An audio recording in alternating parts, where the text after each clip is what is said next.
പ്രിയപ്പെട്ട കുട്ടികളെ, ഞാൻ നിങ്ങളുടെ ബിന്ദു ടീച്ചറാണ്. ഇന്ന് നമ്മൾ റിവിഷൻ ടോപ്പിക്കാണ് എടുക്കുന്നത്. എന്ത് റിവിഷനാണെന്നറിയോ? നമ്മൾ സ്കൂളുകളിലെല്ലാം ഇപ്പോൾ ക്രിസ്മസ് എക്സാമിന് മുന്നോടിയായിട്ട് ക്ലാസ്സിൽ മിഡ് ടൈം എക്സാംസ് നടക്കുകയാണല്ലോ. അപ്പോൾ അതുമായിട്ട് ബന്ധപ്പെട്ട് ചാപ്റ്റർ 5, 6, 7 ചാപ്റ്ററുകൾ 7ാം ക്ലാസ്സിലെ ഡെസിമൽ ഫോംസ് അഥവാ ദശാംശ രീതി, റേഷ്യോ അംശബന്ധം, ഷോർട്ട് ഹാൻഡ് മാത്സ്, കണക്കിലെ ചുരുക്കെഴുത്ത്, ഈ 3 ചാപ്റ്റർ ഒരൊറ്റ വീഡിയോയിൽ ടീച്ചർ ചെയ്തു തരാം. അപ്പോൾ നിങ്ങൾ ആരും കണ്ണെടുക്കാതെ നോക്കി കണ്ട് മനസ്സിലാക്കിയിട്ട് പ്രോബ്ലംസ് ചെയ്യാൻ നോക്കണം കേട്ടോ. പിന്നെ എനിക്കൊരു പോയിന്റ് പറയാനുള്ളത്, ആദ്യം നമ്മൾ എങ്ങനെ പഠിക്കണം എന്നുള്ളത് നിങ്ങൾ തീരുമാനിക്കണം. എങ്ങനെ പഠിക്കണം, അതൊരു ഇമ്പോർട്ടൻറ്റ് പോയിൻ്റ് ആട്ടോ. നമ്മൾ ഒരു വീഡിയോ ഒരു ടീച്ചർ ഇട്ടെന്ന് വെച്ചോ, അല്ലെങ്കിൽ അച്ഛനമ്മമാർ പഠിക്കുക പറയുന്നത് കൊണ്ടോ ഒന്നും നമ്മുടെ തലയിൽ ഇതൊന്നും കയറില്ല. നമ്മുടെ തലയിൽ കയറണമെങ്കിൽ എങ്ങനെ പഠിക്കണം എന്നുള്ളത് നിങ്ങളെ ഡിപ്പെൻഡ് ചെയ്ത് നിൽക്കുന്നത്. നിങ്ങൾ തീരുമാനിക്കണം. നിങ്ങൾ തീരുമാനിക്കുന്നിടത്തേ നമുക്ക് പഠിക്കാൻ സാധിക്കുകയുള്ളൂ. അപ്പോൾ അതുകൊണ്ട് തന്നെ പറയുന്ന കാര്യങ്ങൾ വളരെ വ്യക്തമായി മനസ്സിലാക്കിയതിന് ശേഷം ആ മോഡലിലുള്ള വിവിധ തരത്തിലുള്ള ചോദ്യങ്ങൾ ഓരോ ചാപ്റ്ററിലെയും നിങ്ങൾ എന്ത് ചെയ്യണം, അഡീഷണലായിട്ട് ചെയ്തു നോക്കണം. അപ്പോൾ ധാരാളം ക്വസ്റ്റ്യൻസ് പുസ്തകങ്ങളിലുണ്ട്. കൂടാതെ ടീച്ചറോട് ആവശ്യപ്പെടുകയാണെങ്കിൽ ഞാൻ ധാരാളം ക്വസ്റ്റ്യൻസ് നിങ്ങൾക്ക് ഇട്ടുതരാം. അപ്പോൾ അങ്ങനെ നമ്മൾ കൂടുതൽ അറിവുകൾ ആ ഓരോ ടോപ്പിക്കുമായിട്ട് ബന്ധപ്പെട്ട് നേടേണ്ടതുണ്ട്. അത് നേടുമ്പോൾ മാത്രമേ നമ്മൾക്ക് അറിവ് പൂർണ്ണമായിട്ട് ലഭിച്ചു എന്ന് പറയാൻ പറ്റുള്ളൂ കേട്ടോ. അപ്പം നമ്മൾ ഓൾറെഡി ഇത്രയും ചാപ്റ്റേഴ്സ് നമ്മൾ എടുത്ത ടീച്ചർ ചാനലിൽ ഇട്ടിട്ടുള്ളതാണ്. എങ്കിലും എക്സാമുമായി ബന്ധപ്പെട്ട് കുറച്ച് കാര്യങ്ങളൂടെ എക്സ്ട്രാ പറഞ്ഞു തരാം. അപ്പോൾ അതെല്ലാം കൂടെ കൂട്ടി ചേർത്ത് നമ്മൾ നന്നായി പഠിച്ചിട്ട് പോവുകയാണെങ്കിൽ പരീക്ഷയിൽ മുഴുവൻ മാർക്ക് വാങ്ങാൻ സാധിക്കും. അതുകൊണ്ട് ഈ 3 ചാപ്റ്ററും ഒറ്റ വീഡിയോയിലാണ് ടീച്ചർ ചെയ്തു തരാൻ പോകുന്നത്. അതുകൊണ്ട് വിശദമായിട്ട് എല്ലാവരും കണ്ട് മനസ്സിലാക്കി നോട്ട്സൊക്കെ എഴുതി തയ്യാറാക്കി വെക്കണം കേട്ടോ. അപ്പോൾ എന്നാൽ സ്റ്റാർട്ട് ചെയ്യാം. അപ്പോൾ ആദ്യം ദശാംശ രീതി അഥവാ ഡെസിമൽ ഫോംസിനകത്ത് നമുക്ക് ഡെസിമൽ നമ്പർ എന്താണെന്ന് അറിയണമല്ലോ. അതായത് പോയിൻ്റ് ഉപയോഗിച്ച് എഴുതുന്ന സംഖ്യകളെയാണ് നമ്മൾ ഡെസിമൽ നമ്പർ എന്ന് പറയുന്നത്. ഇപ്പോൾ 3.3, അതർവൈസ് ഒരു 4.8 അല്ലെങ്കിൽ 2.7, ഇങ്ങനെ പോയിൻ്റ് ഉപയോഗിച്ച് എഴുതുന്ന സംഖ്യകളെയാണ് നമ്മൾ ദശാംശ സംഖ്യകൾ അഥവാ ഡെസിമൽ നമ്പേഴ്സ് എന്ന് പറയുന്നത്. അപ്പോൾ യഥാർത്ഥത്തിൽ 3 എന്ന് പറയുന്നത് നമുക്ക് ഡെസിമലായിട്ട് തന്നെ പറയാൻ പറ്റും. എങ്ങനെയാണെന്നറിയോ? 3.0 എന്ന് പറഞ്ഞാൽ ഒരു കുഴപ്പമില്ല. അപ്പോൾ ഇതൊരു ഡെസിമൽ ഫോമിലേക്കായി. സാധാരണ ഒരു ഓൾ നമ്പർ 3.0 എന്ന് വെച്ചാൽ ആഡ് വാല്യൂ 3 തന്നെയാണ് കേട്ടോ. ദെൻ 4.28, പോയിൻറ്റിന് ശേഷം എത്ര ഡിജിറ്റ് വന്നാലും ഒരു കുഴപ്പമില്ല കേട്ടോ. അത് പറഞ്ഞപ്പോഴാണ് ഞാൻ ഒരു കാര്യം ഓർത്തത്. 4.28 ടീച്ചർ ഇട്ടു, 4.3 വിട്ടു. ഇതിലേതാ വലുത് എന്ന് ചോദിച്ചു കഴിഞ്ഞാൽ നിങ്ങൾ നോക്കുക. ഇവിടെ 3 മീൻസ് ഇവിടെ 30 എന്നാണ് കേട്ടോ അർത്ഥം. 4.28നേക്കാളും വലുതാണ് 4.30. എൻ്റെ അടുത്ത ചോദ്യം 4.286 ആണോ വലുത്, 4.3 ആണോ വലുത്? അപ്പോൾ ഇവിടെ 3 ഡിജിറ്റ് വരുമ്പോൾ ഇവിടെയും 3 ഡിജിറ്റ് നിങ്ങളുടെ മനസ്സിൽ നിങ്ങൾ കൺസിഡർ ചെയ്യണം. അപ്പോൾ 286 ആണോ വലുത്, 300 ആണോ വലുത്? അപ്പോൾ അങ്ങനെ വരുമ്പോഴേ ഏതാ വലുത്? ഇത് തന്നെയാണ്. അപ്പം 4.286 ആണോ വലുത്, 4.3 ആണോ വലുതെന്ന് ചോദിച്ചാൽ നിങ്ങളുടെ മനസ്സിൽ എപ്പോഴും എന്തേ വരാവുള്ളൂ? പോയിൻറ്റിനോട് ചേർന്നിരിക്കുന്നതിൽ വലിയ നമ്പർ ആരാണോ അതായിരിക്കണം വരേണ്ടത്. നമ്മൾ 6ാം ക്ലാസ് പഠിച്ച കേട്ടോ, ഞാൻ അറിയാതെ പറഞ്ഞു വന്നപ്പോൾ അങ്ങ് പറഞ്ഞു പോയിന്നേ ഉള്ളൂ. ദെൻ ഇവിടെ നമുക്ക് ഡെസിമൽ നമ്പേഴ്സിൻ്റെ അഡീഷൻ 2.4 പ്ലസ് 3.6 എന്ന് ആഡ് ചെയ്യണം. ഇത് നമുക്ക് ഈ 7ാം ക്ലാസ്സിൽ ഇല്ല, എങ്കിലും ഇതിൻ്റെ അഡീഷൻ ഞാനൊന്ന് പറഞ്ഞുതരാം. 2 നമ്പറുണ്ട്, 3.67 എന്നും കൂടെ ആണെന്ന് വിചാരിക്കുക. അപ്പോൾ ആഡ് ചെയ്യാൻ നേരം നമ്മൾ എന്ത് ചെയ്യണമെന്നറിയോ? 2.4 എഴുതി പ്ലസ് സൈൻ ഇട്ടു. ഇനി അടുത്ത 3.67 എഴുതാൻ 3 ഇവിടെ എഴുതിയിട്ട് ഈ പോയിൻറ്റുകൾ നേരെ വരണം. ഒരു കാരണവശാലും പോയിൻ്റ് അങ്ങോട്ടും കൂടെ മാറരുത്. 3.67 ആഡ് ചെയ്യുക. ആൻസർ ആഡ് ചെയ്യുമ്പോൾ 7, 6, 4, 10. പിന്നെ ആ പോയിൻ്റ് ഇവിടെ ഇടുക കേട്ടോ. ആ 10ൻ്റെ 1 റിമൈൻഡർ ഇതാ തൊട്ടിപ്പുറത്ത് ഇവിടെ കൊടുക്കണം. 3, 2, 5, 1, 6. So our answer is 6.07. ഇതേപോലെ തന്നെയാണ് കേട്ടോ സബ്ട്രാക്ഷനും വരുന്നത്. ഉദാഹരണമായിട്ട് ഒരു 3.8 മൈനസ് 4.26 എന്നൊരു ചോദ്യം.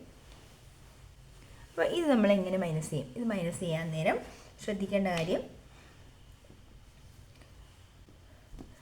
3.8 എഴുതി. അടുത്തത് സോറി 13.8 എടുക്കാമേ.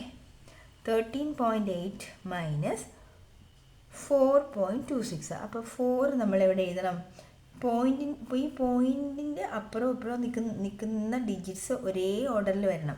അപ്പോൾ ഇത് 4.26. ഇനി കുട്ടികളെ, നിങ്ങൾ ഇന്ന് ടീച്ചർ ക്ലാസ്സിൽ കണ്ട ഒരു മിസ്റ്റേക്കാണ് കേട്ടോ. ഇവിടെ സംഖ്യയൊന്നും ഇല്ലല്ലോ. അപ്പോൾ എല്ലാവരും മൈനസ് ചെയ്യാൻ നേരം ഈ 6 അങ്ങോട്ട് ഇറക്കി എഴുതും. അത് ശരിയല്ല. ഇവിടെ 4.26 വന്നിട്ടുണ്ടെങ്കിൽ ഇവിടെ 8 അല്ലേ ഉള്ളൂ. ഇവിടെ 80 നമ്മൾ എഴുതി ഫില്ല് ചെയ്യണം. സപ്പോസ് ഇവിടെ 3 ഡിജിറ്റ് ഉണ്ടായിരുന്നെങ്കിൽ ഇവിടെ ഒരു 0 ഇങ്ങനെ കൊടുക്കണം. ഇനി നോക്കുക, 10ൽ നിന്ന് 6 കുറയ്ക്കാൻ 0ൽ നിന്ന് 6 കുറയ്ക്കാൻ പറ്റില്ലല്ലോ. സോ നമ്മൾ ഇവിടുന്ന് ബോറോ ചെയ്തു. സോ ഈ നമ്പർ 7 എന്നായി, ഇത് 10 എന്നായി. 10 - 6 4 എന്ന് വന്നു. ദെൻ 7 - 2 എത്രയാണ്? 5 പോയിൻറ്റ്. ഇനി ഇവിടെ 3 - 4, 3ൽ നിന്ന് 4 കുറയ്ക്കാൻ പറ്റില്ല. നമ്മൾ കടമെടുക്കുമ്പോൾ ഇത് 13 - 4, 13ൽ നിന്ന് 4 കുറച്ചാൽ 9. So answer is 9.54. അപ്പോൾ ഈ രണ്ട് കാൽക്കുലേഷനും, അഡീഷനും സബ്ട്രാക്ഷനും നമ്മൾ 6ാം ക്ലാസ്സിൽ പഠിച്ചതാണ്. എങ്ങാനും ചിലപ്പോൾ ചില പ്രോബ്ലംസ് ചെയ്യുമ്പം അതിൻ്റെ ആവശ്യം വന്നെങ്കിൽ മാത്രമേ ഉള്ളൂ കേട്ടോ. അല്ലെങ്കിൽ നമുക്ക് അഡീഷനും സബ്ട്രാക്ഷനും 6ൽ നമ്മൾ കംപ്ലീറ്റ് ചെയ്തത്. അപ്പോൾ ഈ 7ാം ക്ലാസ്സിൽ നമുക്ക് എന്താ ഉള്ളത്? മൾട്ടിപ്ലിക്കേഷനാണുള്ളത്, ഗുണനം കേട്ടോ. ഒരു നമ്പർ ഗുണിച്ച് കാണിക്കാം. ഒരു 2.37 × 5. അപ്പോൾ നമ്മൾ മൾട്ടിപ്ലൈ ചെയ്യാൻ നേരം ഈ പോയിൻറ്റിനെ അങ്ങ് ഒഴിവാക്കുക. Just 237 × 5. 7 5s are 35. Remainder 3. 3 5s are 15 plus 3 18. Remainder 1. 5 2s are 10 plus 1 11. Our answer is 11.85. ഇനിയാണ് പ്രശ്നം. പോയിൻറ്റിന് ശേഷം ഇവിടെ ആകെ പോയിൻറ്റിന് ശേഷം ഇവിടെ 2 പേരാണ് ഉണ്ടായിരുന്നത്. ഇവിടെ ആരുമില്ല. സോ അപ്പോൾ നമ്മുടെ ആൻസറിലും പോയിൻറ്റിന് ശേഷം 2 പേരുണ്ടായിരിക്കണം. കണ്ടോ? ഇത്രയും മാത്രമേ ശ്രദ്ധിക്കേണ്ട കാര്യമുള്ളേ. ഇനി ഇതേ ചോദ്യം തന്നെ ടീച്ചർ ഒന്നുകൂടി ചെയ്യാം. 2.37 × 0.5 എന്നാണ് വിചാരിക്കുക. സോ അപ്പോഴും നമ്മൾ മൾട്ടിപ്ലൈ ചെയ്യുമ്പോൾ പോയിൻ്റ് ഒഴിവാക്കി മൾട്ടിപ്ലൈ ചെയ്യുമ്പോൾ കിട്ടുന്ന ആൻസർ 11.85 തന്നെയാണ്. പോയിൻ്റ് നോക്കുക, ഇവിടെ 2 ഉണ്ട്, ഇവിടെ പോയിൻറ്റിന് ശേഷം ഒരാൾ. അപ്പോൾ ആകെ മൊത്തം 2 1 3. അപ്പോൾ 3 സ്ഥാനം ബാക്കിലേക്ക് മാറ്റി നമ്മൾ കുത്തിടണം. മനസ്സിലായോ? പോയിൻറ്റിന് ശേഷം 3 പേര് ഉണ്ടായിരിക്കണം എന്നുള്ളത് നിർബന്ധമാണ്. വേറെ ഒരു ക്വസ്റ്റ്യനോട് നമുക്കൊന്ന് ചെയ്ത് നോക്കാം. അതായത് 2.37 ×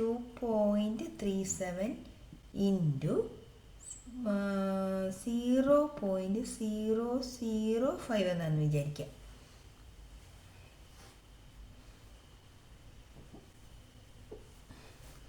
അപ്പോഴും അവിടെ നമ്മൾ എന്താണ് ഈ പോയിൻ്റ് ഒഴിവാക്കിയതിന് ശേഷം നമ്പേഴ്സ് ആയിട്ടുള്ളത് മാത്രം കൺസിഡർ ചെയ്യുമ്പോൾ ഇത് 237ഉം ഇത് 5ഉം തന്നെയാണ്. 237 × 5ൻ്റെ ആൻസർ എന്താണ്? നമുക്ക് 1185 എന്നാണ് കിട്ടിയിരിക്കുന്നത്. ഇനി ഇവിടെ ശ്രദ്ധിക്കുക, പോയിൻറ്റിന് ശേഷം ഇവിടെ എത്ര പേരുണ്ട്? 2 പേര്. ഇവിടെ പോയിൻറ്റിന് ശേഷം 3 പേര്. ടോട്ടൽ 3ഉം 2ഉം 5 നമ്പേഴ്സ് എവിടെ കാണണം? ഈ പോയിൻറ്റിന് ശേഷം കാണണം. അതായത് 1 2 3 4 5ാമതൊരാളെ പകരം നമ്മൾ എന്ത് ചെയ്തു? ഒരു 0 ആഡ് ചെയ്ത് കയറ്റി. എന്നിട്ട് ഇവിടെ വേണം പോയിൻറ്റിന് 0.01185 എന്ന് വരും. മനസ്സിലായല്ലോ മൾട്ടിപ്ലിക്കേഷൻ? ഇതിൻ്റെ വേർഡ് പ്രോബ്ലം ഒക്കെ ധാരാളം വരും കേട്ടോ. ഉദാഹരണമായിട്ട് ഒരു 2.35 മീറ്റർ തുണി ഒരു 15 കുട്ടികൾക്ക് സ്കൂളിൽ വിതരണം ചെയ്യുക. ഒരാൾക്ക് 2.35 മീറ്റർ തുണി വേണമെന്ന് വിചാരിക്കുക, ഷർട്ടും പാൻറ്റും കൂടി. അങ്ങനെ 15 കുട്ടികൾക്ക് കൊടുക്കുകയാണെങ്കിൽ ആകെ എത്ര മീറ്റർ തുണി വാങ്ങിച്ചിട്ടുണ്ടാവും എന്ന് കണ്ടുപിടിക്കാൻ എന്ത് ചെയ്താൽ മതി? 2.35 15 പ്രാവശ്യം ആഡ് ചെയ്താൽ മതിയല്ലോ. 15 പ്രാവശ്യം ആഡ് ചെയ്യുന്നതിനുള്ള എളുപ്പമാർഗം എന്താ? 2.35 × 15. അപ്പം മൾട്ടിപ്ലൈ ചെയ്യുമ്പോൾ നമ്മൾ ശ്രദ്ധിക്കേണ്ടത് എന്താ? പോയിൻ്റ് ഒഴിവാക്കുക. 235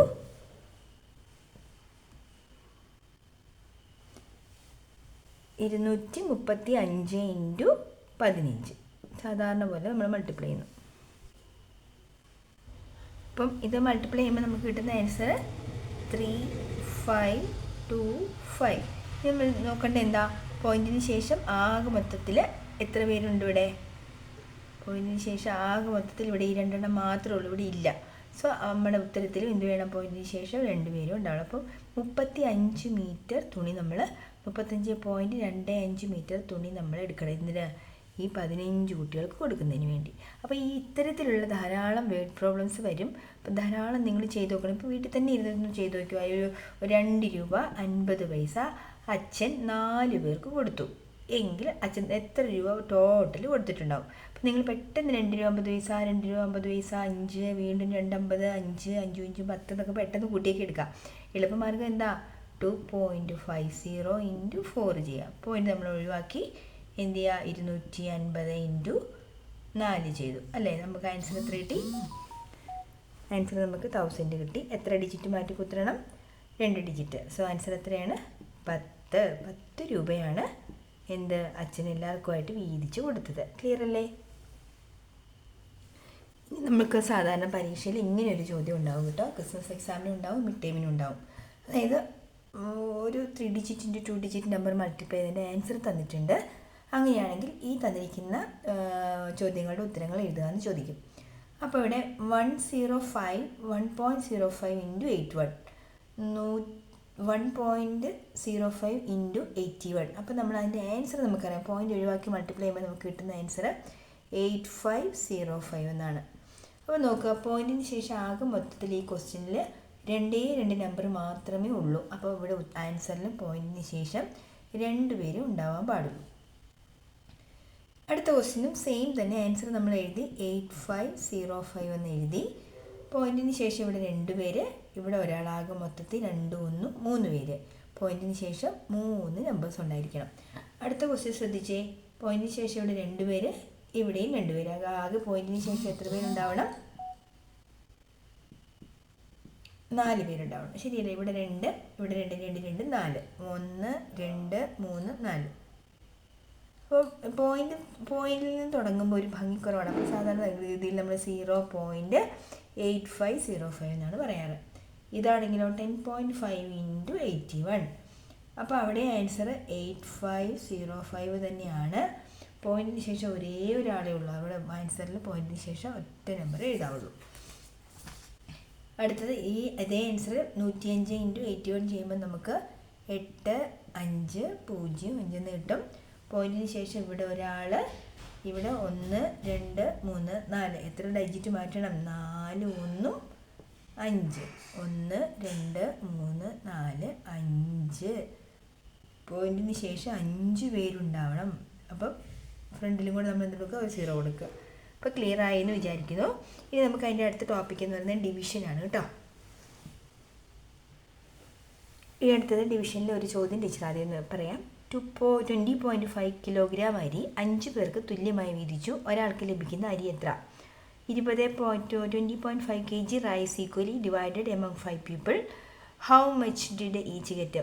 20.5 കിലോഗ്രാം അരി 5 പേർക്ക് തുല്യമായിട്ട് ഡിവൈഡ് ചെയ്താൽ ഓരോരുത്തർക്ക് എന്ത് കിട്ടും എന്നാണ് ചോദിച്ചിരിക്കുന്നത്. അപ്പോൾ നമ്മൾ എന്ത് ചെയ്യണം? 20.5 നമ്മൾ എന്തുകൊണ്ട് ഡിവൈഡ് ചെയ്യുന്നു? 5 കൊണ്ട് ഡിവൈഡ് ചെയ്യുന്നു. ശരിയല്ലേ? 20.5 ഡിവൈഡ് ചെയ്ത് നമ്മൾ മൾട്ടിപ്ലിക്കേഷൻ്റെ കേസിൽ നമ്മൾ പറഞ്ഞായിരുന്നല്ലേ. ഇപ്പോൾ 20.5 × 5 എന്നാണെങ്കിൽ ഞാൻ ടീച്ചർ പറഞ്ഞിരുന്നു ഈ പോയിൻ്റ് അങ്ങ് മറന്നേക്കാം. ശരിക്കും പോയിൻ്റ് മറക്കുക എന്നുള്ള കോൺസെപ്റ്റ് അല്ല കേട്ടോ. ശരിക്കും ഇത് 205 ഡിവൈഡ് പോയിൻറ്റിന് ശേഷം ഒരാളുള്ളതുകൊണ്ട് 10 കൊണ്ട് ഡിവൈഡ് ചെയ്യുക × 5. ദെൻ 205 × 5ൻ്റെ ആൻസർ നമ്മളിവിടെ എഴുതിയിട്ട് 10 എന്ന് പറഞ്ഞ പോയിന്റ് ഒരു സ്ഥാനം മാറ്റി പുറകോട്ട് കുത്തിടുക എന്നുള്ള കോൺസെപ്റ്റാണ്. അപ്പോൾ മൾട്ടിപ്ലിക്കേഷൻ നമ്മൾക്കത് മറന്നു എന്ന് പറഞ്ഞാലും പ്രശ്നമൊന്നുമില്ല. പക്ഷേ ഡിവിഷൻ്റെ കേസിൽ എന്ത് ചെയ്യണം? നമ്മളവിടെ ആ പോയിന്റിനെ കൺസിഡർ ചെയ്യാതെ പോയാൽ ചിലപ്പോൾ നമുക്ക് ഉത്തരം തെറ്റിപ്പോകാൻ സാധ്യതയുണ്ട്. അപ്പോൾ എന്ത് ചെയ്യണം? നമ്മൾ first of all 20.5 divided by 5 ആദ്യം ഇങ്ങനെ തന്നെ എഴുതുക. ഈ ഒരു ചിഹ്നത്തിൽ നിന്ന് നമ്മളതിനെ കൺവേർട്ട് ചെയ്ത് ഇങ്ങനെ എഴുതണം. നോട്ട് ചെയ്തോണേ. ഇനി എന്താ ശ്രദ്ധിക്കേണ്ടതെന്നറിയോ? പോയിന്റിന് ശേഷം ഇവിടെ എത്ര പേരാണ് ഉള്ളത്? ഒരാളല്ലേ. അപ്പോൾ ഒരു 0 ഉള്ള ആളെ കൊണ്ട് താഴെയും മുകളിലും മൾട്ടിപ്ലൈ ചെയ്യണം. എന്തുകൊണ്ട് നമ്മൾ താഴെയും മുകളിലും കൊടുത്തത്? നമ്മുടെ ഇടയിൽ ഒരു ക്ലാഷ് കയ്യിലുണ്ടെങ്കിൽ നമ്മൾ ഒരു കട്ടിയെടുത്ത് ഇങ്ങോട്ടേക്ക് വയ്ക്കുമ്പോൾ താന്നു പോകുമല്ലോ. അപ്പോൾ രണ്ടും ഒരുപോലെ ആക്കി രണ്ട് സെയിം ആക്കണ്ടേ? അപ്പോൾ എപ്പോഴും നമുക്ക് ഒരു ഈക്വൽ ആയിരിക്കണം. നമ്മൾ എന്തും ആർക്ക് കൊടുത്താലും രണ്ട് സൈഡിലും എന്ത് ചെയ്യണം? നമ്മൾക്ക് ബാലൻസ് ചെയ്ത് കൊടുക്കണം. അപ്പോൾ ഇതെന്താവും? 20.5-നെ 10 കൊണ്ട് മൾട്ടിപ്ലൈ ചെയ്താൽ ഈ പോയിൻ്റ് അങ്ങോട്ട് മാറും എന്നുള്ള ആൻസർ ഈസ് 205 ഡിവൈഡഡ് ബൈ 5 × 10 എത്ര ആവും? 50 എന്നാവും. അപ്പോൾ നമ്മളിനി ഡിവൈഡ് ചെയ്യേണ്ടത് എങ്ങനെയാണെന്നറിയോ? 205-നെ വേണം 205-നെ 50 കൊണ്ടാണ് ഡിവൈഡ് ചെയ്യേണ്ടത്. മനസ്സിലായോ? 205 ഡിവൈഡഡ് ബൈ 50. 20-നകത്ത് 50 ഇല്ല, അപ്പോൾ 200-നകത്ത് 50 ഉണ്ടല്ലേ? 4 5 20, 200. റിമൈൻഡർ 5 വരും. അപ്പോൾ പോയിൻ്റ് ഇട്ടു. 5-നകത്ത് 50 ഇല്ലാത്തതുകൊണ്ട് ഇവിടെ പോയിൻ്റ് ഇട്ടിട്ട് നമ്മളിവിടെ 0 ഇട്ടു. 50-നകത്ത് 50 ഒരു പ്രാവശ്യം. So answer is 4.1. ഒരാൾക്ക് എത്ര കിലോഗ്രാം വെച്ച് കിട്ടി? 20 കിലോഗ്രാം. 20.5 കിലോഗ്രാം അരി 5 പേർക്ക് കൊടുക്കുമ്പോൾ ഒരാൾക്ക് കിട്ടുന്നത് 4.1 kg, 4.1 kg ആണ്. മനസ്സിലായല്ലോ ഡിവിഷൻ? ഇനി ഇത് തന്നെ ഒന്നുകൂടി ഇച്ചിരി ഡിഫറെൻ്റ് ആയിട്ട് കാണിച്ചു തരാം. ഇപ്പം നമുക്ക് ഇങ്ങനെയായിരുന്നു വിചാരിക്കുക. 20 ഡിവൈഡഡ് ബൈ 0.5 എന്നാണ് വിചാരിക്കുക, 0.5. അപ്പോൾ നമ്മൾ ഫസ്റ്റ് സ്റ്റെപ്പ് ഓർത്തോ. 20.5 ഡിവൈഡഡ് ബൈ 0.5.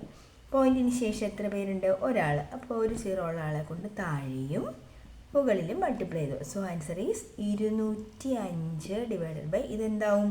ജസ്റ്റ് 5 എന്നാവും. അപ്പോൾ നമ്മളിവിടെ എന്ത് ചെയ്താൽ മതി? 205-നെ 5 കൊണ്ട് ഡിവൈഡ് ചെയ്താൽ മതിയാവും. 4 5 20, 5-നകത്ത് 1. സോ ഇവിടെ എന്ത് വരും? ഇവിടെ പോയിൻ്റ് ഒന്നുമില്ല, ജസ്റ്റ് ആൻസർ ഈസ് 41. 205 രൂപയെ 5 പേർക്ക് ഡിവൈഡ് ചെയ്ത് ഒരാൾക്ക് എത്ര രൂപ കിട്ടും? 41 രൂപ. ഇനി വേറൊരു വിചിത്രമായ സംഗതി കണ്ടോണേ. അതായത് 20.5 ഡിവൈഡഡ് ബൈ ഒരു അല്ല വേണ്ട 2.05 ഡിവൈഡഡ് ബൈ 0.5 എന്നാണ് വിചാരിക്കുക. ഇതാണ് ക്വസ്റ്റ്യൻ.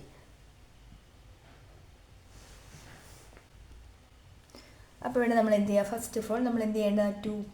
എല്ലാ ചോദ്യത്തിലും നിങ്ങൾ ഡിവിഷൻ്റെ കേസിൽ ഇങ്ങനെ ചെയ്തോണേ. 2.05 ഡിവൈഡഡ് ബൈ 0.5. അപ്പോൾ നമ്മൾ ആദ്യം എന്ത് നോക്കണം?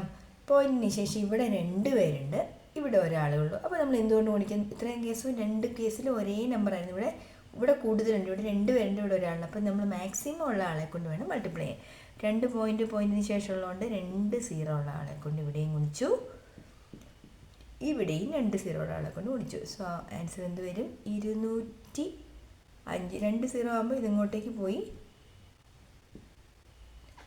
ഡിവൈഡഡ് ബൈ 5-ന് ഒരു 0ക്ക് ഇതിപ്പുറത്തേക്ക് വന്നു. ഇതെന്തായി? 50 എന്നായി. കണ്ടോ?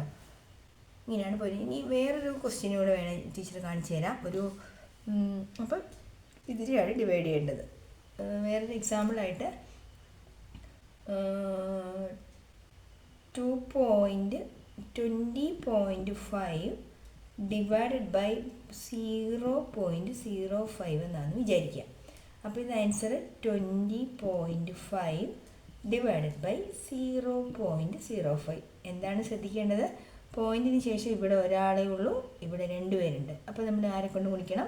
കൂടുതൽ പോയിൻ്റ് വരുന്ന ഇവിടെ. അപ്പോൾ നമ്മൾ എന്ത് ചെയ്തു? 100 കൊണ്ട് താഴെയും അതേ സംഖ്യ ബാലൻസ് ചെയ്യണം, മാറ്റി കൊടുക്കരുത്. താഴെയും മുകളിലും 100 കൊണ്ട് മൾട്ടിപ്ലൈ ചെയ്തു. അപ്പോൾ ഇതിൻ്റെ ആൻസർ എന്ത് വന്നു? പോയിൻ്റ് 0 എത്ര 0 ഉണ്ട് അത്ര സ്ഥാനം മുമ്പിലോട്ട് മാറുകയുള്ളൂ. അപ്പോൾ ഈ ഒരു 0ക്ക് ഈ പോയിൻ്റ് ഇങ്ങോട്ടേക്ക് വന്നു. അടുത്ത 0ക്ക് നമ്മൾ എന്ത് കൊടുക്കണം? പോയിൻ്റ് ഇട്ട് കൊടുക്കണം, 0 ഇട്ട് കൊടുക്കണം. 2050 ഡിവൈഡഡ് ബൈ ഇത് 2 പോയിൻറ്റിന് ശേഷം 2 പേരുണ്ട്. അപ്പോൾ 100 കൊണ്ട് ഗുണിക്കുമ്പോൾ ജസ്റ്റ് എന്താവും? ഇവിടെ നിൽക്കുന്ന പോയിൻ്റ് ഇവിടെ വരുമെന്നുള്ളൂ. അപ്പോൾ ഇതെന്താവും? 005, അതായത് ജസ്റ്റ് 5. 2050-നെ 5 കൊണ്ട് ഡിവൈഡ് ചെയ്താൽ മതിയോ? ഡിവിഷൻ മനസ്സിലായല്ലോ? ഇവിടെ ടീച്ചർ 2 ഭിന്നസംഖ്യകൾ, 2 ഫ്രാക്ഷൻസ് എഴുതിയിട്ടുണ്ട്. ഈ 2 ഫ്രാക്ഷനെ എങ്ങനെ കൺവേർട്ട് ചെയ്യണം? ഡെസിമലുള്ള ആളായിട്ട് എഴുതണം, ഡെസിമൽ വരുന്ന പോലെ എഴുതണം കേട്ടോ. അപ്പോൾ ഇതെങ്ങനെ ചെയ്യും? അപ്പോൾ സാധാരണ ഒരു നോർമൽ മെത്തേഡ് ടീച്ചർ കാണിച്ചു തരാം, അതല്ല നിങ്ങൾ ഫോളോ ചെയ്യേണ്ടത്. പക്ഷേ ഇങ്ങനെ ചെയ്ത് ആൻസർ കിട്ടിയെന്ന് പറഞ്ഞു തെറ്റൊന്നും വരില്ല. 3/5 എന്ന് പറയുമ്പോൾ 3 ഉള്ളിൽ എഴുതണം അല്ലേ? 3-നകത്ത് 5 ഉണ്ടോ? ഒരിക്കലും ഇല്ല. അപ്പോൾ നമ്മൾ എന്ത് ചെയ്യണം? ഇവിടെ ഒരു പോയിൻ്റ് ഇട്ടതിന് ശേഷം ഇവിടെ ഒരു 0 കൊടുക്കുക. 30-നകത്ത് 5 6 തവണയാണ്. സോ 6 5 30. നമ്മുടെ ആൻസർ കഴിഞ്ഞു. ആൻസർ എത്ര കിട്ടി? 0.6 എന്നുള്ള ഇത്ര കിട്ടി. ഇതാണ് ശരിക്കുള്ള ആൻസർ. പക്ഷേ ഇത് ചെയ്യാനുള്ള ഒരു മാർഗ്ഗം എന്ന് പറയുന്നത് ഇതല്ല. യഥാർത്ഥത്തിൽ നമ്മൾ എന്ത് ചെയ്യണം എന്നറിയോ? 3/5 എന്ന സംഖ്യയിൽ ഡിനോമിനേറ്റർ ഈ താഴെയുള്ള സംഖ്യ ശ്രദ്ധിക്കുക, നന്നായിട്ട് ശ്രദ്ധിക്കണം. കണ്ണു തുറന്ന് നോക്കിക്കോ. ഡിനോമിനേറ്റർ അതായത് ഛേദത്തിൻ്റെ സംഖ്യയെ നിങ്ങൾ നന്നായിട്ട് നോക്കുക. ഈ സംഖ്യയോടുകൂടി ഏത് സംഖ്യ ഗുണിച്ചാൽ ഇതിൻ്റെ നിയറസ്റ്റ് 0 കിട്ടും. തൊട്ടടുത്തുള്ള 0 ഉള്ള നമ്പർ ആരാ? 5ൻ്റെ അടുത്ത് 10 അല്ലേ? അപ്പോൾ 10 കിട്ടാൻ എന്ത് ചെയ്യണം ടീച്ചർ? ഇവിടെ 2 കൊണ്ട് മൾട്ടിപ്ലൈ ചെയ്യണം. പിന്നെ ബാലൻസ് ചെയ്യുന്നത് ഓർത്തോണം. ബാലൻസ് ചെയ്യുന്ന കേസ് മറന്നു പോലെ, ബാലൻസ് ഇല്ലാതെ തെന്നിയടിച്ച് വീഴരുത്. അപ്പോൾ ബാലൻസ് കൊടുത്തു. എന്താ? ഇവിടെ 2 കൊടുത്തതുകൊണ്ട് ഇവിടെയും 2 കൊടുത്തു. So our answer is 3 × 2 6/10. Problem മാറുന്നുണ്ടോ?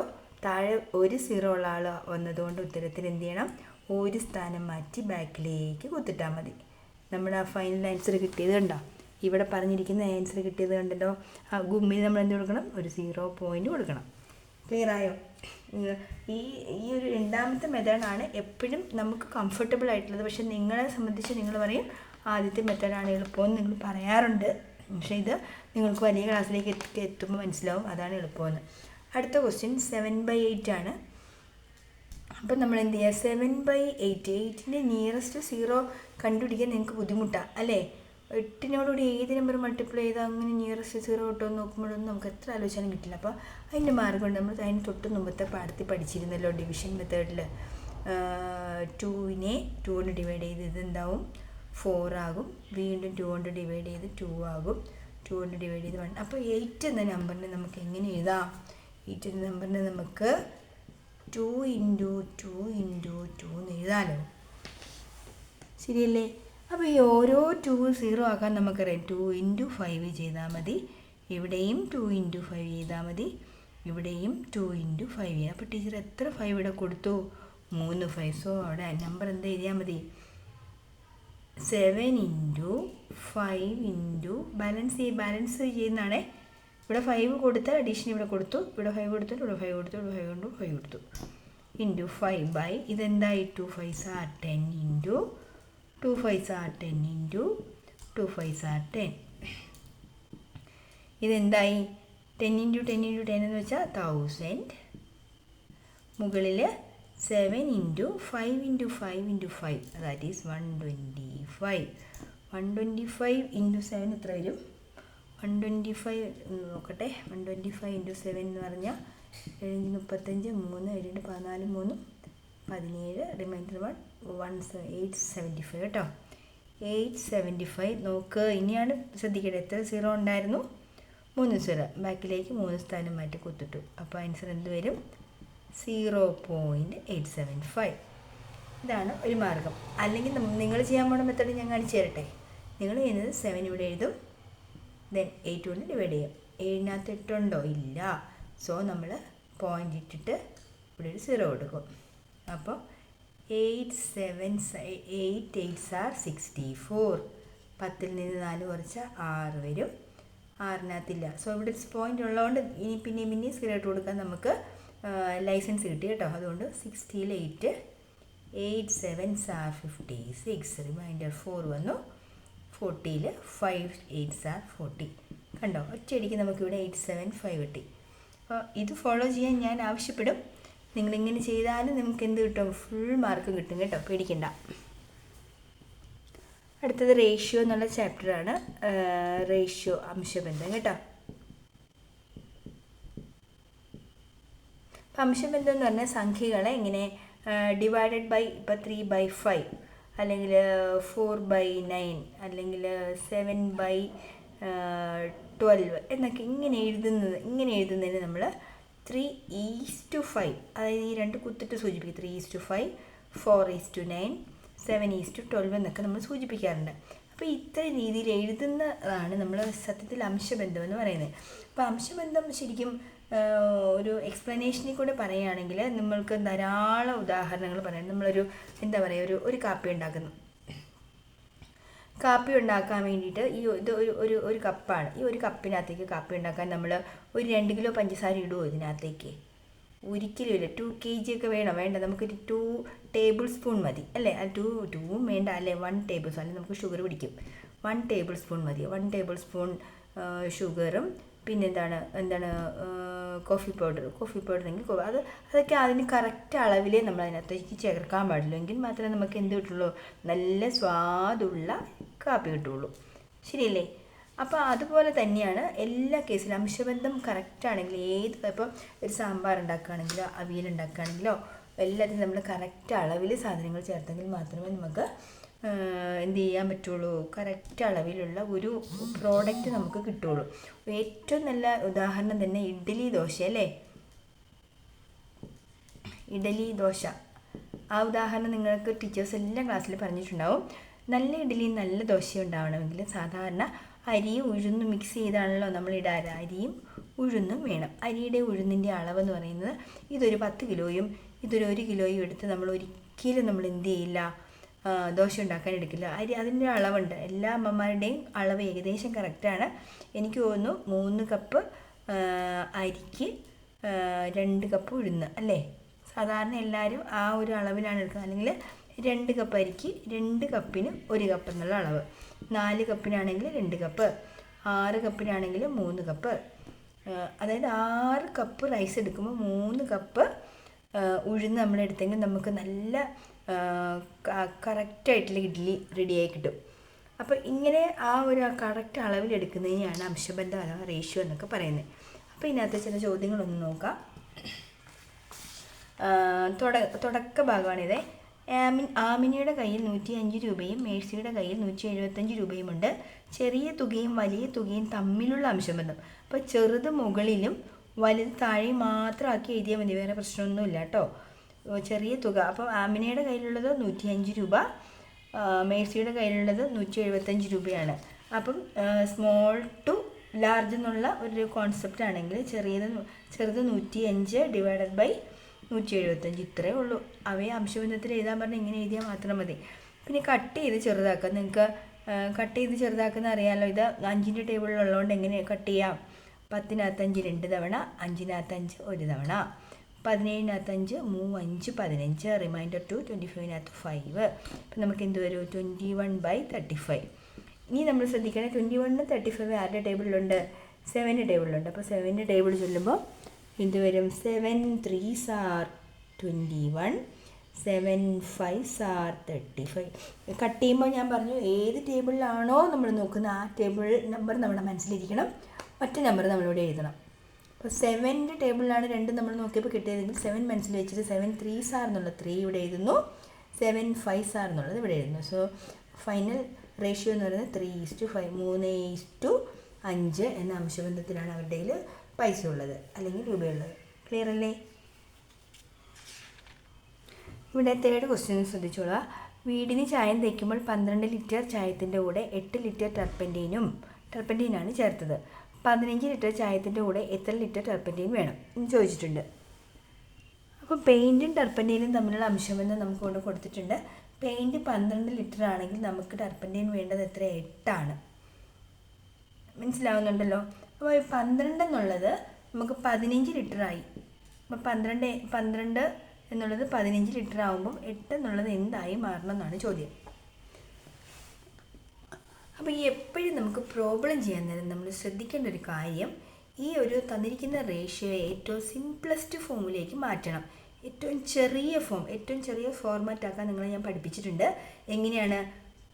ഇപ്പോൾ ഡിവൈഡ് ചെയ്യാൻ 2 കൊണ്ട് ഡിവൈഡ് ചെയ്യാൻ പറ്റുന്നതാണെങ്കിൽ പകുതി എഴുതി പോയാൽ മതി. അതായത് ഇതെന്താവും? 6/4 എന്നാവും. വീണ്ടും നമ്മൾ ഹാഫ് ആക്കിയാൽ 3/2. ഇനി ഇതിനെ ഹാഫ് ആക്കാൻ പറ്റില്ലല്ലോ, അവിടെ കൊണ്ട് പ്രോബ്ലം അവസാനിച്ചു. അപ്പോൾ നമ്മുടെ മനസ്സിൽ ഇനി എന്തേ കാണാൻ പാടുള്ളൂ? 3:2 എന്നുള്ള അംശബന്ധമാണ് എന്ത്? പെയിൻറ്റും ടർപ്പൻറ്റീനും തമ്മിലുള്ള അംശബന്ധം എന്ന് പറയുന്നത് 3:2 ആണ്. 3:2. അപ്പോൾ നിങ്ങൾ ശ്രദ്ധിക്കുക, 3 എങ്ങനെ 15 ആയി? 3 × 5 ആണ് 15 ആയത്. അപ്പം 2 × 5 താഴെ ബാലൻസിൻ്റെ കേസ് ഓർത്തോണം. 2 × 5 എന്ത് വരും? 10. അപ്പോൾ 15 ലിറ്റർ പെയിൻറ് എടുക്കുമ്പോൾ 10 ലിറ്റർ ടർപ്പൻറ്റൈൻ ആവശ്യമാണ്. ക്ലിയർ ആയല്ലോ? അപ്പോൾ അങ്ങനെയാണെങ്കിൽ ടീച്ചർ ഒരു ചോദ്യം ചോദിക്കാവേ. അങ്ങനെയാണെങ്കിൽ ഒരു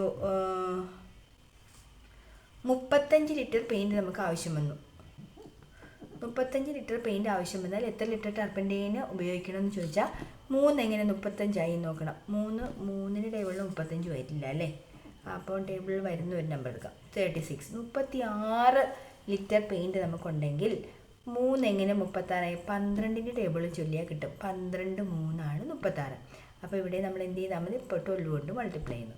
so our answer is 24. 36 litre പെയിൻറ്റിന് 24 ലിറ്റർ ടർപ്പൻറ്റൈൻ നമ്മൾ ഉപയോഗിക്കണം. അപ്പം നിങ്ങൾ തന്നെ ഇങ്ങനെ കുറേ നമ്പേഴ്സൊക്കെ മാറ്റി ഒക്കെ ഇട്ട് ചെയ്ത് നോക്കണം. ഞാൻ ആദ്യമേ പറഞ്ഞല്ലോ എങ്ങനെ പഠിക്കണം എന്നുള്ള ആ ഒരു ചിന്ത നിങ്ങളിൽ വളരണമെങ്കിൽ അധികം ക്വസ്റ്റ്യൻസ് നിങ്ങൾ ചെയ്ത് നോക്കണം. ഓക്കെ, അടുത്തൊരു ചോദ്യം. 15 സെൻറ്റിമീറ്റർ നീളമുള്ള ഒരു വര വരയ്ക്കുക. 2.3 എന്ന അംശബന്ധത്തിൽ മുറിക്കുക. Draw A line of length 15 cm. Mark A point in 2:3. 2:3 എന്ന ഭാഗത്ത് വെച്ച് നമ്മളിങ്ങനെ കട്ട് ചെയ്യാൻ അവിടെ ഒരു മാർക്കിങ് കൊടുക്കുക. അപ്പോൾ എങ്ങനെ ചെയ്യാൻ പറ്റും? അപ്പോൾ നമ്മൾ ആദ്യം എന്ത് ചെയ്യുക? ഒരു 15 സെൻറ്റിമീറ്റർ നീളമുള്ള ഒരു വര വരച്ചു. 15 സെൻറ്റിമീറ്റർ നീളം സപ്പോസ് എന്ന് വിചാരിച്ചാൽ മതി കേട്ടോ. 15 സെൻറ്റിമീറ്റർ ടോട്ടൽ ലെങ്ത് ഉണ്ട്. അപ്പോൾ നമ്മൾ കട്ട് ചെയ്യേണ്ടത് 2:3 അപ്പോൾ ഇതെങ്ങനെ 2:3 കട്ട് ചെയ്യുന്നറിയാം. അപ്പം നോക്കുക, ഇത് സത്യത്തിൽ 3, 2, 5 ഈ വരയെ ടീച്ചർ 5 പാർട്ടാക്കിയാൽ 1, 2, 3, 4, 5 കഷ്ണങ്ങളാക്കിയാൽ 2 കഷ്ണം ഇവിടെ, 2 കഷ്ണം ഫസ്റ്റ് 2 കഷ്ണം ഇത്, അടുത്ത 3 കഷ്ണം ഇത്. അപ്പോൾ ഇതാണ് 2:3 എന്നുള്ള സ്ഥലത്ത് വെച്ച് നമ്മൾ കട്ട് ചെയ്യുന്ന പോയിന്റ് ഇതാണ് കട്ട് ചെയ്യുന്ന പോയിന്റ് വരേണ്ടത്. മനസ്സിലായോ? അപ്പം ആദ്യം നമ്മളിത് ടോട്ടൽ ആ റേഷ്യോയെ ആഡ് ചെയ്യുക. 3, 2, 5. 15ൻ്റെ 5ൽ 2 ഭാഗമാണ് ആദ്യത്തെ ആൾ. അടുത്തത് 15ൻ്റെ 5ൽ 3 ഭാഗമാണ് രണ്ടാമത്തെ ഭാഗം. അതായത് 2/5 ഓഫ് 15 3/5 ഓഫ് 15 ചെയ്യുന്നത്. അപ്പോൾ ഈ 5 വന്ന കഥ മനസ്സിലായതോ? റേഷ്യോസ് തമ്മിൽ ആഡ് ചെയ്ത് അതാണ് താഴെ എഴുതേണ്ടത്. അപ്പോൾ നോക്കാം, ഓഫ് എന്നുള്ള സിമ്പിൾ വന്ന് നമ്മളവിടെ എന്ത് ചെയ്യണമെന്ന് ടീച്ചർ പഠിപ്പിച്ചേ? ഇൻറ്റു മാർക്ക് ചെയ്യണം. ഇൻറ്റു എന്ന് വന്നാൽ നമ്മളവിടെ എന്ത് എഴുതണം? ഇൻറ്റു 15 × 2/5 15 × 3/5. അപ്പോൾ ഇത് നോക്കുക, ഇത് കട്ട് ചെയ്യാൻ നമുക്കറിയാം. 5ൻ്റെ ടേബിളിൽ ഇത് രണ്ടും കട്ട് ചെയ്യല്ലോ. 5 3s are 15. അപ്പോൾ 3 2s are 6. അടുത്തത് 5 15 കട്ട് ചെയ്ത് 3 3s are 9. ശരിയല്ലേ? 15ന് നമ്മൾ എങ്ങനെ മാർക്ക് ചെയ്യണം? 9 സെൻറ്റിമീറ്ററിൻ്റെ അവിടെ മാർക്ക് ചെയ്താൽ ആദ്യത്തെ 6 സെൻറ്റിമീറ്റർ, ഇതാണ് 6 വിചാരിക്കുക. 6ഉം ബാക്കിയുള്ള ഈ നീളം 9 സെൻറ്റിമീറ്റർ. 9ഉം 6ഉം ആണോ? 15 കൂട്ടി നോക്കിയാൽ ശരിയല്ലേ? അപ്പം ഇവിടെയാണ് നമ്മൾ എന്ത് ചെയ്യേണ്ടത്? ആ മാർക്കിങ് കൊടുക്കേണ്ടത്. എല്ലാവർക്കും മനസ്സിലായി എന്ന് വിചാരിക്കുന്നു. ഈ ചാപ്റ്ററിൻ്റെ അവസാനം ഒരു ചോദ്യം കൊടുത്തിട്ടുണ്ട്. ഇതാ ഇവിടെ ടീച്ചർ കാണിക്കാം. അവസാനമുള്ള ഒരു ചോദ്യം എന്ന് പറയുന്നത് ഇതാണ്. കാണാമോ?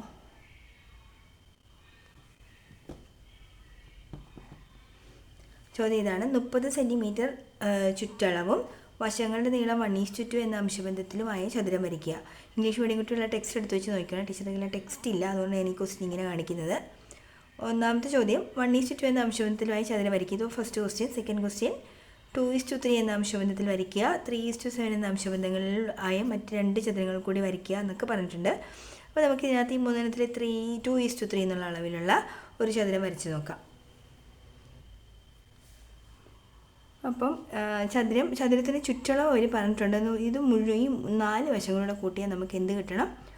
30 കിട്ടണം. ചുറ്റളവ് 30 കിട്ടണം എന്നുള്ളത് മസ്റ്റാണ് കേട്ടോ. അത് നമ്മൾ വിട്ടു പോകരുത്. ഇനി സൈഡ്സിൻ്റെ റേഷ്യോയുടെ അംശബന്ധം എങ്ങനെയായിരിക്കണം? 2:3 എന്നുള്ള അംശബന്ധത്തിലായിരിക്കും. അപ്പോൾ എന്തായാലും ഒരു റെക്റ്റാങ്കിളിൻ്റെ ചുറ്റളവ് 30 വരണമെങ്കിൽ ഈ 2 സൈഡ്സ് കൂട്ടിയാൽ നമുക്ക് എന്ത് കിട്ടും? 2 സൈഡ് കിട്ടിയാൽ ഉറപ്പായിട്ടും 15 കിട്ടും. ഇത് രണ്ടും കൂടെ കൂട്ടിയാൽ 15, ഇത് രണ്ടും കൂട്ടിയാൽ 15, അങ്ങനെയാണ് ടോട്ടൽ 30 വരുന്നത്. അപ്പോൾ 2 സൈഡ്സിൻ്റെ സമ്മ്, ഏതെങ്കിലും 2 വശത്തിൻ്റെ സമ്മ് എന്ന് പറയുന്നത് നമുക്ക് എന്ത് കിട്ടണം? 15. സൈഡ്സിൻ്റെ റേഷ്യോ 2:3 എന്നാണ്. അപ്പം നോക്കുക, മുമ്പത്തെ പോലെ തന്നെ ഇത് രണ്ടും കൂടെ ആഡ് ചെയ്യുന്നു അല്ലേ? 15ൻ്റെ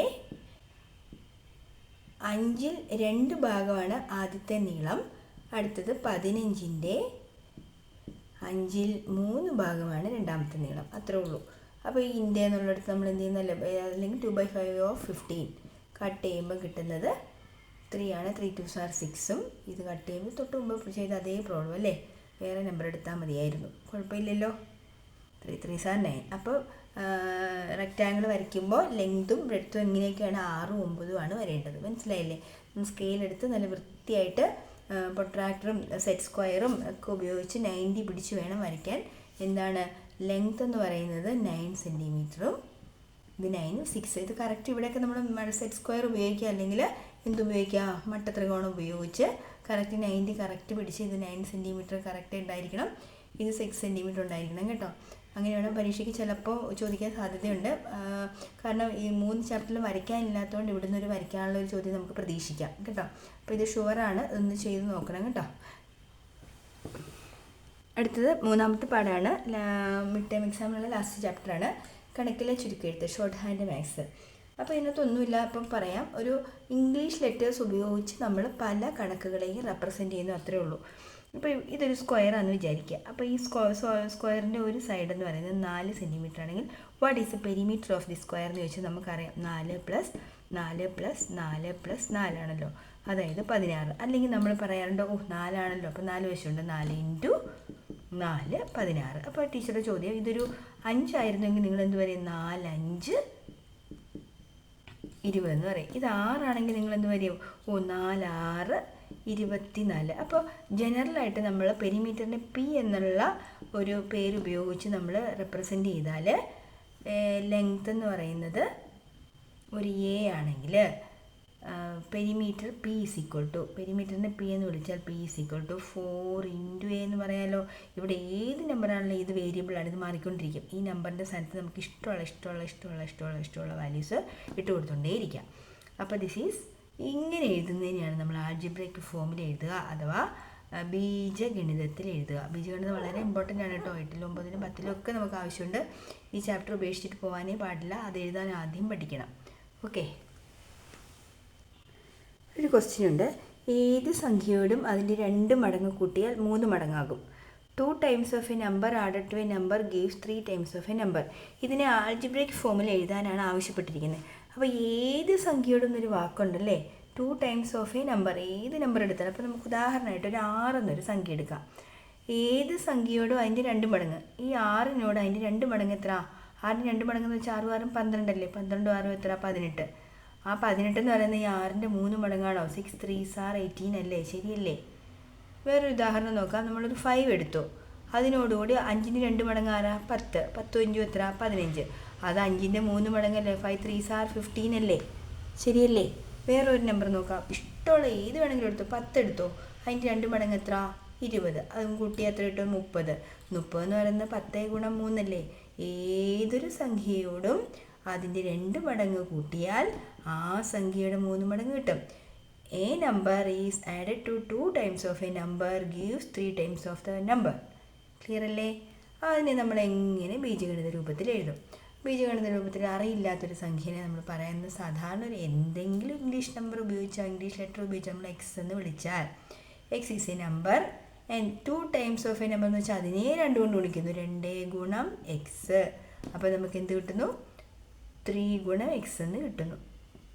നോക്കാം, എക്സ് ഈ ഒരു ഇംഗ്ലീഷ് ലെറ്ററും ഒരു സംഖ്യയോട് ഗുണിക്കാൻ നേരം നമ്മൾ ആ ഇൻറ്റു സൈൻ ഒഴിവാക്കി 2x എന്ന് പറയുന്നതിൽ ഒരു തെറ്റില്ല കേട്ടോ, അതാണ് അതിൻ്റെ ഒരു ഭംഗി. അപ്പം that is equal to 3x എന്നാണ് പറഞ്ഞിരിക്കുന്നത്. നോക്കാം, ഇതൊരാപ്പിളാണെന്ന് വിചാരിക്കുക. ഇതൊരാപ്പിളാണെന്ന് വിചാരിച്ചാൽ ഇതൊരാപ്പിള, ഇത് എത്ര ആപ്പിളാ, 2 ആപ്പിള അല്ലേ.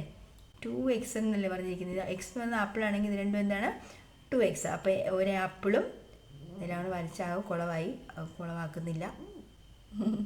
എക്സിനെ ഒരാപ്പിളായിട്ട് വിചാരിച്ചാൽ ഇതൊരാപ്പിൾ, ഇത് 2 ആപ്പിൾ, എക്സ് പ്ലസ് 2x, 2 ആപ്പിളും ഒരാപ്പിളും ചേർന്നാൽ 3 ആപ്പിൾ, ശരിയല്ലേ? 3 ആപ്പിൾ എന്നുള്ള ആൻസർ നമുക്കിവിടെ കിട്ടി. അപ്പോൾ ഇത്രയേ ഉള്ളൂ. എക്സ് പ്ലസ് 2x = 3x എന്നുള്ള സ്റ്റെപ്പ് എഴുതുന്നതാണ് ഈ എക്സസൈസ് കേട്ടോ. ഏത് എക്സസൈസാണ്? പേജ് നമ്പർ 96 ഒരു ക്വസ്റ്റ്യൻ എടുത്തിട്ട് പറഞ്ഞതാട്ടോ ഞാൻ. അപ്പോൾ അതൊക്കെ പരീക്ഷയ്ക്ക് പോകുമ്പോൾ ചെയ്ത് നോക്കിക്കോണേ. അടുത്ത ഭാഗം പിന്നെ കുറച്ച് നമുക്ക് മനക്കണക്കായിട്ടൊക്കെ ചെയ്യാനുള്ള ചില ചോദ്യങ്ങളാണ്. ഇവിടെ നോക്കുക, 49 പ്ലസ് 125 പ്ലസ് 75. ഇത് ആഡ് ചെയ്ത് നിങ്ങൾ എങ്ങനെ ആഡ് ചെയ്ത് ഉത്തരം എഴുതിയാലും നിങ്ങൾക്ക് മാർക്കൊക്കെ കിട്ടും, ഒരു കുഴപ്പമില്ല. പക്ഷേ ഈസി വേ, നമ്മളിപ്പോൾ കോമ്പറ്റേറ്റീവ് എക്സാംസ് ഒക്കെ ഫേസ് ചെയ്യുകയാണെങ്കിൽ നമുക്ക് ഈസി വേയിൽ ചെയ്യണം. ഇപ്പോൾ ക്വിസ് കോമ്പറ്റീഷനൊക്കെ പോയി നമുക്കിങ്ങനെ വലിച്ചു വാരി എഴുതിക്കൊണ്ടിരിക്കുന്ന നേരെയല്ല, നമുക്ക് മൈൻഡ് ചെയ്യാൻ പഠിക്കണം. അപ്പോൾ അതിനൊരു മാർക്ക് ഇത് രണ്ടും ഇങ്ങനെ ആഡ് ചെയ്യുന്നതിൽ എത്രയോ എളുപ്പമാണ്. ഇത് രണ്ടും കൂടെ ആഡ് 125 75 നിങ്ങൾക്ക് പെട്ടെന്ന് പറയാൻ പറ്റും. 200 പ്ലസ് 49 എത്ര? 249. അപ്പോൾ ഇതാണ് ഈസി വേ കേട്ടോ. അപ്പോൾ ഏത് പ്രോബ്ലം ചെയ്യുമ്പോഴും നമ്മൾ അങ്ങനത്തെ ഈസി വേ കണ്ടുപിടിക്കണം. അപ്പോൾ X plus Y plus Z equal to X plus Y plus Z ചെയ്യുന്നതായിരിക്കും ഈസി കേട്ടോ. വേറൊരു ക്വസ്റ്റ്യൻ ഇവിടെ പറഞ്ഞിരിക്കുന്നത് 25 പ്ലസ് 100 മൈനസ് 1 എന്നാണ് ഒരു ക്വസ്റ്റ്യൻ ആണെന്ന് വിചാരിക്കാം. അപ്പോൾ നമ്മൾ തൊട്ട് മുമ്പത്തെ ക്വസ്റ്റ്യൻ പറഞ്ഞാലും ശരി, എന്നാൽ ഇത് രണ്ടും ആദ്യം ചെയ്തേക്കാം എന്ന് വിചാരിക്കുന്നതിനും എളുപ്പം എന്താണ്? 25 പ്ലസ് 100 ചെയ്തിട്ട് അതിൽ നിന്നൊന്ന് കുറയ്ക്കുന്നതല്ലേ. 125 മൈനസ് 1, അതായത് 124. അല്ലെങ്കിൽ നിങ്ങളിത് ഇങ്ങനെ ചെയ്യാൻ പോകാമെന്ന് വെച്ചോ. 25 പ്ലസ് 100 മൈനസ് 25 പ്ലസ് 99. നിങ്ങൾക്ക് പാടാം. 25 കൂടി 99 കൂട്ടുന്നതിനേക്കാൾ എത്രയോ എളുപ്പമാണ്. 25 കൂടെ 100 കൂട്ടിയിട്ട് 1 കുറയ്ക്കുന്നത് ശരിയല്ലേ? 124 എന്ന് കിട്ടും. അപ്പോൾ എപ്പോഴും ഈസി വേ നിങ്ങൾ കണ്ടെത്തി ചെയ്യാൻ ശ്രമിച്ചോണം. അത്തരം പല ചോദ്യങ്ങളും ഈ എക്സസൈസിലൊക്കെ കിടപ്പുണ്ട്. പിന്നെ ഒരു എളുപ്പമാർഗത്ത് ചോദിക്കുന്ന ഒരു ചോദ്യം എന്ന് പറയുന്നത് ഇങ്ങനൊരു മൾട്ടിപ്ലിക്കേഷൻ 63 ഇൻറ്റു 12 പ്ലസ് 37 ഇൻറ്റു 12 എന്നൊരു ചോദ്യം. സാധാരണഗതിയിൽ നിങ്ങൾ ഇത് രണ്ടും മൾട്ടിപ്ലൈ ചെയ്യുന്നു, ഒരു ആൻസർ കിട്ടുന്നു. വീണ്ടും ഇത് രണ്ടും മൾട്ടിപ്ലൈ ചെയ്യുന്നു, ഒരു ആൻസർ കിട്ടുന്നു. അത് രണ്ടും കൂടെ ആഡ് ചെയ്യുന്നു. അതിനേക്കാളും നല്ല എളുപ്പം ടീച്ചർ പറയട്ടെ ഒരു കാര്യം. രണ്ടിലും കോമൺ ആയിട്ടുള്ള ആൾക്കാരെ കണ്ടുപിടിക്കണം. അവരെടുത്ത് എന്ത് ചെയ്യുക? അവർ ഭയങ്കര കൂട്ടുകാരാണ്. അവർ രണ്ടുപേരോട് ഒന്നിച്ച് പുറത്തെടുത്ത് നിർത്തി. ബാക്കി അകത്ത് കുഴപ്പക്കാർ രണ്ടുപേരാണ്. 63 പ്ലസ് 37. 63 37 നമുക്ക് കൂട്ടാമല്ലോ. എത്ര ആൻസർ? 100 വരും. നോക്ക്, 100 ഇൻറ്റു 12 എത്ര? 1200. യഥാർത്ഥത്തിൽ നിങ്ങൾ വലിച്ചു വാരി എഴുതി 1200 കിട്ടിയാലും മാർക്ക് തരും. പക്ഷേ നമ്മൾ ഈസി വേ ഫോളോ ചെയ്യാൻ പഠിക്കണം. സോ ഇത്രയും ഭാഗമാണ് ഹോംവർക്ക് അല്ലല്ലോ, മിഡ് ടേം എക്സാമിന് സാധാരണഗതിയിൽ സ്കൂളുകളിൽ ഉണ്ടാവുന്നത് കേട്ടോ. അപ്പോൾ ഈ 3 പാഠങ്ങൾ വളരെ വിശദമായിട്ട് നോക്കിയിട്ട് പോകണം. എന്തെങ്കിലും സംശയം ഉണ്ടെങ്കിൽ നിങ്ങൾ കമൻറ്റ് ഇട്ട് പറഞ്ഞാൽ മതി. ടീച്ചർ അത് ക്ലാരിഫൈ ചെയ്തിടുക. അല്ലെങ്കിൽ പുതിയ എക്സാമ്പിൾസ് എന്തെങ്കിലും ഉണ്ടെങ്കിൽ കൂടുതലായിട്ട് ആഡ് ചെയ്ത് ചെയ്യാം.